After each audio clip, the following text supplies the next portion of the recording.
We need to put ourselves first here when it comes to housing priorities and who should be the priority of getting that.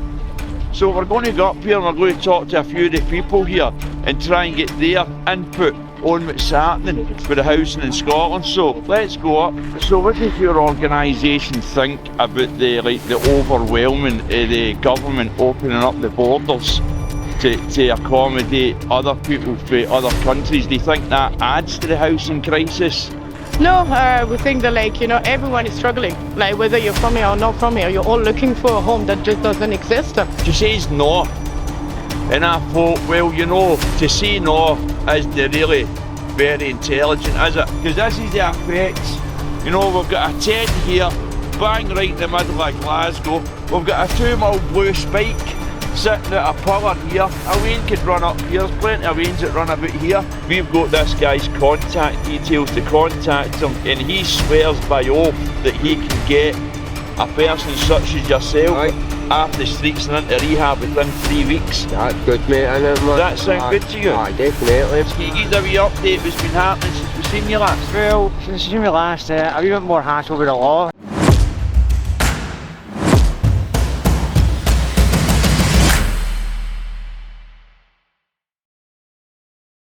So, how yous doing, guys and girls? We're here at George's Square, and just behind us here we can see a wee protest here. It's social housing, not luxury flats. And that brings me to realise when we see all these empty places, they're lying empty, they can be used for numerous things. And yet we see all these flats going up, bought houses going up. We're living in a housing crisis here in Scotland right now. We've got people suffering and homelessness, hostels being filled up with other people from other various countries, and no disrespect to anybody, man, but at the end of the day, we need to put ourselves first here when it comes to housing priorities and who should be the priority of getting that. So we're going to go up here and we're going to talk to a few of the people here and try and get their input on what's happening with the housing in Scotland. So let's go up, see if we can see it here.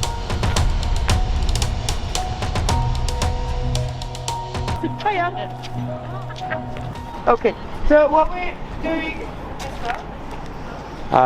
No, sorry, we're for the streets of Glasgow, and we cover homelessness in the Glasgow city centre and that, and we cover this sort of thing as well. We're just wondering if any of you would like to speak to the camera to say why you're here. Maybe if you can give us a few minutes. No problem. Thank you. So we're going to sit here and we're going to hopefully get one of these good people to come and talk to us about what they're protesting for the day. As we can see on this, it says social housing, not luxury flats, and that's one of the things that we support. We want to see more social housing, more access to housing for the people of Scotland. It's no disrespect to anybody, we don't come out to disrespect people, but when we walk about this Glasgow city centre, the streets, we see suffering men and women sleeping rough in sleeping bags and in tents. Then we see all these big bought flats getting put up, and it sickens the stomach, to be very truthful, and even for first time home buyers, who's buying these houses? Because the way this economy is today, it's no me or anything. We cover homelessness in Glasgow and addiction, for the suffering man and women. It's laying in the streets, sleeping rough in tents and sleeping bags. Okay. And we just seen your wee banner, about more social justice, basically, for social homes and housing and that. Yeah. So we're just about to ask you, what's your aim of what you're doing here? Right, so we're from Living Rent, which is Scotland Tenant and Community Union, and today we've been running a campaign to force Glasgow City Council to go after private developers because they're building loads of luxury flats all around the city. However, they're not really providing any social home or affordable homes as part of it. Yeah. There's a national NPF4 legislation that requires all the councils to do that has been passed on the national level in 2023. Yeah. Glasgow says they're different. They don't need to do it because they're already meeting their target. Yeah. Now, I'm sure you know better than me what the reality is like for people here. There's over 30,000 people on social housing waiting lists, 7,000 people in temporary accommodation. God knows how many homeless lists just increasing. And unaffordable home, private rented flat that are just simply extortionate, people being evicted, nowhere to go. We've got loads of our members in temporary accommodation for like years and years, and they're unable to find like a home. So we've been going after local councillors, trying to get them on site in different like parts of the city. We had a big action last Thursday with over 100 people came together. We had a big wheel of misfortune to put show light on the housing crisis in Glasgow. And today, one of our members is, as we speak, in the housing committee meeting. She's speaking on behalf of the union, putting forward our demand. Basically, we're asking them to do the bare minimum, which they should do. The council declared a housing emergency. They're doing nothing about it. It's just words. We need these words to turn into action. And the part that we're doing today is to get them to just put in place this legislation now, not in 2027, because the housing crisis is real and we need more social and affordable home across the city. So what does your organisation think about the overwhelming of the government opening up the borders to accommodate other people from other countries? Do you think that adds to the housing crisis? No, we think that everyone is struggling. Like whether you're from here or not from here, you're all looking for a home that just doesn't exist.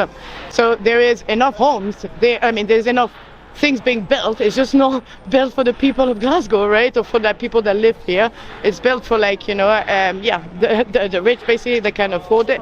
So actually we think that the problem is that we're also fighting for rents to be more rent controls on a national level, because really that's one of the first reasons why people are evicted and put out in the street is they can't afford the street. So no, we don't believe that there's an issue around we believe that everybody deserves a safe and affordable home, and that the government is the one slashing the budget for building. They've just slashed over 108 million to build. So you are here just pushing for them to awaken to the crisis. It's being created every day with big developments. So that's just one side. Obviously there's a lot more that needs to be done to tackle this crisis and to make sure that people here can actually find a place to live, because loads of the people we speak to, they've been priced out of the area. They don't know they don't know where they're going to go, and so it's pretty crazy. And now as winter is coming, it's going to be more deaths. 100%. So there you go. That's what I can give you today. Okay. Thank you very much for your time. I appreciate it. So as you can see, we were just talking to the protesters around there, and why the women kindly agreed to give some of their time.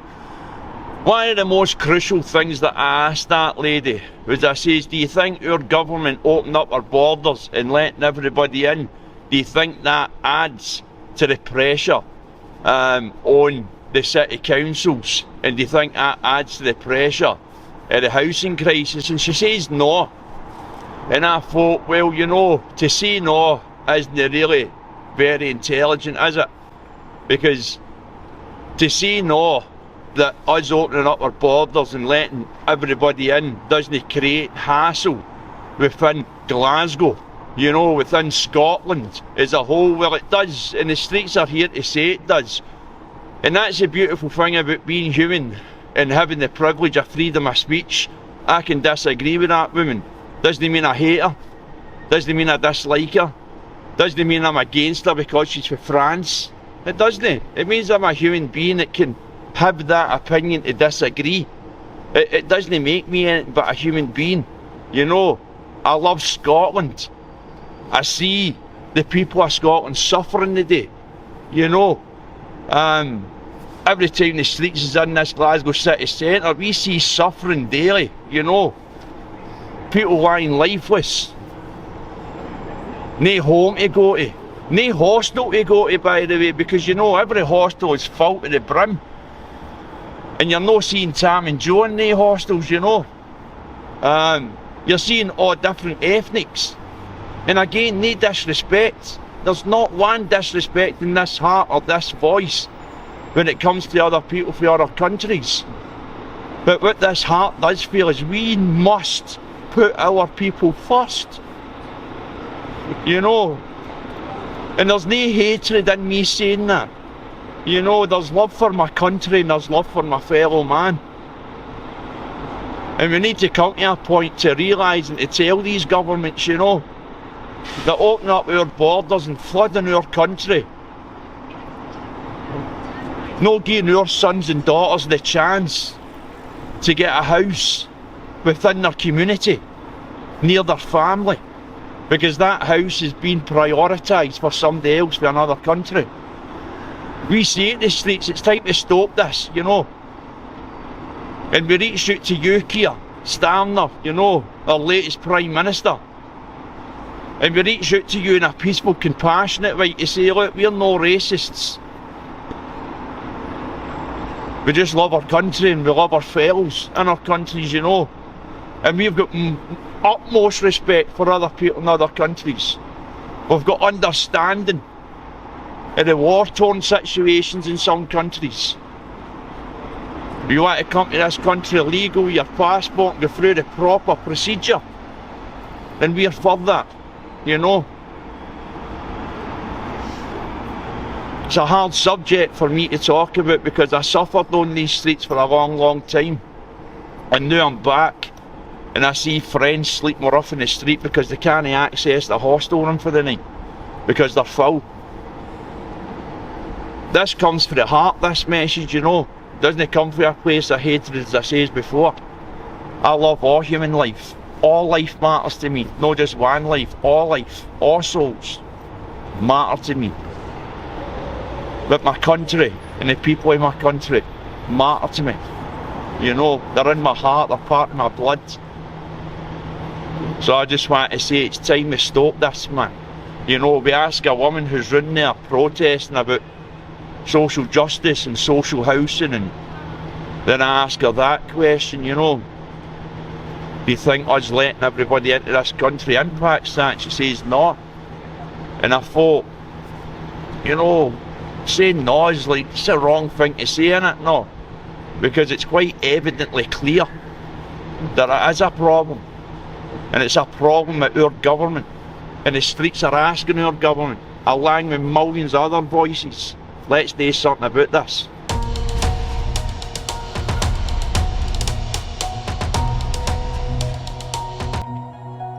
So now we're here just in for the famous Barrowland, you know. And what we were saying earlier on when we were talking to the woman about the social housing and all that, you know, and we just brought yous up here to show yous this now. This is one of the reasons why, you know, that we need to think about the people suffering on the streets of Glasgow. You know, we need to get these people housed, man, because this is the effects. You know, we've got a tent here, bang right in the middle of Glasgow. And then we've got the effects of that tent being here, which we'll show you here. You know, we've got a 2mm blue spike sitting at a pillar here. A wain could run up here, there's plenty of wains that run about here. We've got needles here if Alan brings these in.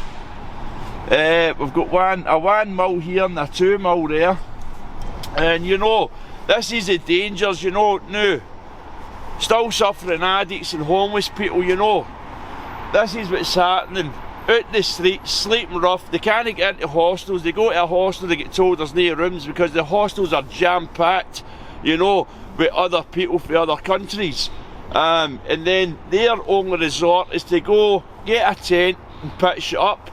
But as I've just showed you there's the side effects of that tent being here, or that paraphernalia out. Now if Alan swings his camera around, you can see all the houses are in here.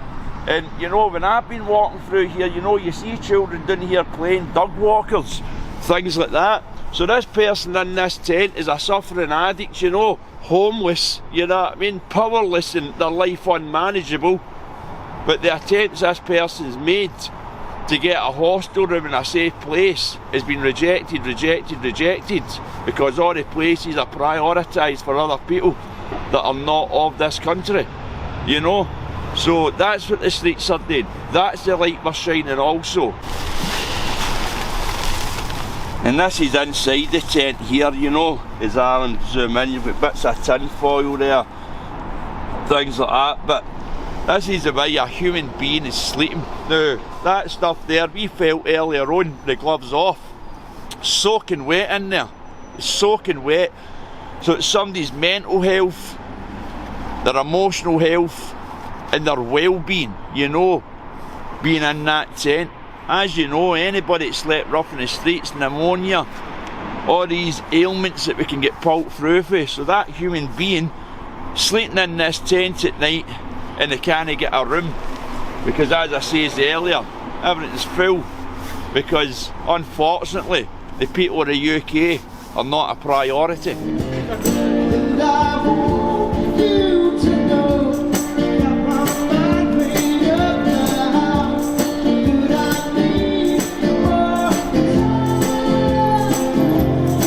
This is Rab. Rab, pleased to meet you, man. Welcome to the streets, brother.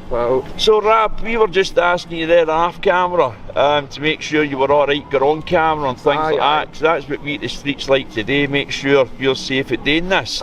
So I was asking you if you got a safe place to stay tonight and that, and you were telling us. Can you tell our viewers a wee bit about where you'll stay tonight? Well, it's the shelter, it's just off Glasgow Street, Glasgow Street, just up there basically. They open the doors at 10:30 and they'll let you in, man. It's like a bed and the mattress on the flare, know what I mean, a wee mattress, man. It's about 80s in it, man, but they get you in there, get you something to eat and that, then you go to your bed. Then in the morning, about 7:30, they'll wake you up and that, give you a breakfast and that, and then you're good to go, you know. So is that you have to be at that door at a special time? 10:30, that's when they open the door, but you want to be in there a wee bit early so you're front of the queue, you know what so I mean? You know you're getting it? Aye. So, Rab, what's the name of that organisation? The shelter. The Shelter Scotland? Aye, nice man. Charity based, mate. Aye, and is that to do with the homeless project? I think it is, mate. Yeah, aye. We were talking to a boy earlier on about that. So Rab, sees you're sitting here now, your wee cup, you know, and I used to do this as well, you know. So would you be doing that for the same reasons I would be doing it? Aye, probably, mate. Aye, right. So I'd be doing it to score and that, I mean, like that, because I just came to my end. No, I was a robber running into shops and running back out, and then I came to my end and sat down with a cup in it. And then I soon found, you know, it was easy money in a way, you know what I mean? And the jail wasn't attached to it. Exactly, mate. You're no harming nobody, you know what I mean? Yeah. You know, it's the jail I can't be arsed with anymore, mate. It's not for me anymore, man. So when's the last time you were in prison? That was about a year and 3 months ago now, mate. Around about a year and 3 months ago, man. I've not been in. Obviously I've been to court and that, but see, because I've stayed out, they've gave us like fucking, they've let us out and good behaviour and that, you know what I mean? So that's working for us a wee bit, mate. Good. And what was your last prison sentence for, Robert? Shoplifting. Was it? Aye, bro. Aye. Usual, in it, for us in these streets, man, shoplifting. Aye. So, aye. Robert, can I ask you something if you don't mind me asking you? Are you on a prescription or anything? I was on methadone, mate, but ended up coming off it, mate, you know what I mean? Which I think I came off it too quick, mate, but I was on it for about, like, say 10 years, mate, and I just put me into a bubble, mate. And then I came off that about 6-7 months ago there, mate. Now it's been, man, you know. But see, looking back, mate, it was a safety net, you know what I mean? Yeah. It was a safety net. I could go to my chemist and that, mate. So it's, I don't know what to do, mate. It's either go for this booba dog drag or something they're talking about. It's all been good stories, because I don't like to go back to meth, mate, because it just puts you in a bubble, mate, and you just go, I don't know, it's mad, mate. So, Rob, did you get any help to come off that methadone, or did you just get up on it yourself? Mate, aye. I was in the hospital, mate. I was on 60, and because I was in the hospital, I was in a just coma. So when I've come out that, they'll put us down to 30, mate. And then with the 30, I just ended up telling them to keep it, you know what I mean, mate? Yeah. Which was, that wasn't a good thing coming off it that quick, mate. But I managed to deal with it, mate, you know. So, Robert, you've got a safe place to put your head at night. Aye. You're thinking about the Bruford Jag. And you know, we at the streets want to tell you, we will support you on that, eh? Aye. Like, we can get access to tents, sleeping bags, you know. We're actually going to be getting access to a couple of wee cheap phones, you know what I mean, that we would like to choose to give them out to people. Also, we met with somebody today, it does rehab. Right. So it's a very good thing, you know, and the guy told us if we know anybody that's tired of this way of life and they want to stand up and get off the streets, we've got this guy's contact details to contact him, and he swears by oath that he can get a person such as yourself off the streets and into rehab within 3 weeks. That's good, mate, innit, man? Does that sound good to you? Aye, definitely, mate. It's going to take it away, put you into that place. get your way for it, get your head together and that, mate, innit, man? You know, you'd be daft to knock it back, mate, Yeah, you know what but I mean? is that an avenue it would interest you? Aye, I've never been in one, mate, you know what I mean? So aye, the option's there, definitely, mate. Right, so what we'll do is we'll talk to you a wee bit more off camera about that, and you know what I mean, we'll do that. But you know what, thank you very much for taking the time to You're talk doing to a good us. thing too, mate, you know what I mean? Yes. And all the boys and that. Aye, Aye, definitely. thank you very much, my brother. Right, bro. Take care, man. You also, bro. So, John, Yes. we've seen you earlier on the day, man, and now we've seen you here, and you look all smiley and good spirits. Can you give us a wee update what's been happening since we've seen you last? Well, since you seen me last, a wee bit more hassle with the law, do you know what I mean? So I'm on this silly tag, which means 7 PM to 7 AM. You showed it? I need to be up the road for then, do you know what I mean? But the bizarre thing was, they started reading out jewellery. a previous thing, mate, in court, and I'm not really sure they're allowed to do that, do you know what I mean? So I think the whole thing's void. I mean, I'm like that. I just don't know what's happening, mate, do you know what I mean? So like, but things are alright up and down, as I was probably saying the last time, do you know what I mean? And it's getting colder as well, do you know what I mean? Oh, I 100%. hear about like Ukraine's a bit of a cold winter as well, do you know what I mean? Like, Oh. there's just 4 or 5 months, and it's like -20, -30, do you know what I mean? It's We are in for a cold snap. Aye. -3 last night. was it? Aye. Yes. Aye. So, have you got a safe place to sleep I've got at a night? safe place, aye. aye. Where's that? Is it one of the It's in the hostels? north of the town, mate. I mean, it's happy because earlier on when we seen you, then seeing you here, you've got your smile on your face and you got a fiver drap, didn't you? I got a wee cheeky goldie with that, man. Oh, did you? I got a wee nip just to keep me warm and all that, you know what I mean? So is that what your main choice is then, No, John? not It's really, mate. I alcohol? just, whatever I can get, you know what I mean? Whatever you can get. Whatever I can get, you know what I mean? Is that drugs also? Whatever Aye, drugs you can aye, get? So aye. just a free-for-all basically? Free for all. Aye. If it was only a free for all, man, you know Yeah. what I mean? But like, it's all good at the moment, do you know what I mean? Yeah. So just like, be careful, kids. It's going to get colder. Yeah, oh aye, And 100%. it's going to take a big dip right soon, you know what I mean? With the Aye. ice and the snow and all that, you know? Yeah.